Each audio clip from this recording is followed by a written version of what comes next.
This is a recap of everything we've discussed in this oral literature series. If you're here for the first time, be sure to check the description for the playlist of this series.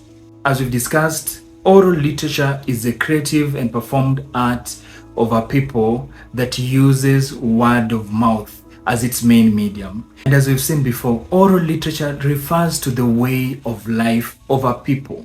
It is about what they did, how they loved, how they worked, how they laughed even, and how they went to war. All these things, their lives were marked with these little things that are brought together into oral literature. Oral literature is divided into two main groups. The first group is called the long forms, and the second group, the short forms.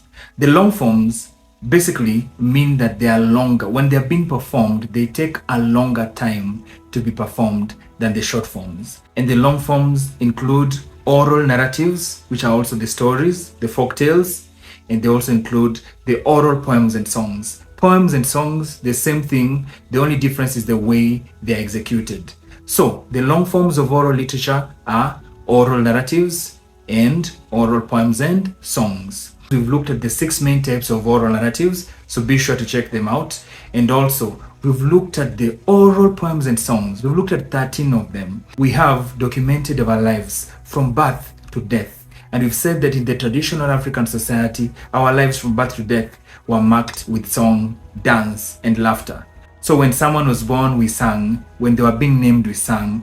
Before they went to sleep, we sang. We sang when we played as children, and all the other aspects of our lives were also marked with song. So also check the playlist for all those types of songs. And I'm also going to do a video that is a compilation of all those videos for the different types of oral literature.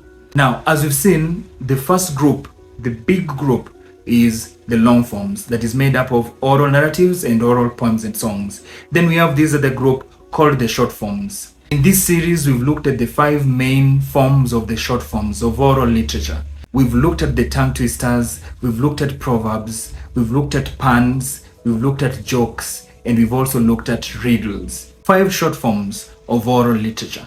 So if someone asks you, what are the genres of oral literature? This is what we do. We don't talk about the short forms and we don't talk about the long forms. What we do is this. We say the first type or the first genre of oral literature is the oral narratives. Then the second genre is the oral poems and songs. And then we pick each member of the short forms as a genre. So we are going to say that the first genre of oral literature is oral narratives. The second genre is oral poems and songs. The third genre is riddles. The fourth, puns. The fifth, jokes. The sixth, tongue twisters. And the seventh, we're going to say something like proverbs. So that is how to look at oral literature in terms of genres. And also we know that the long forms, each of them has the subgenres. Like the oral poems and songs have now the subcategories, and the oral narratives also have the subcategories. It is my hope that these videos that are put together have helped you to look at oral literature in a different light, and I hope that these videos are going to form a very important part of your research, and also they are going to motivate you to delve into this beautiful, beautiful, beautiful study of oral literature. Thank you for sticking around, and see you in the next video.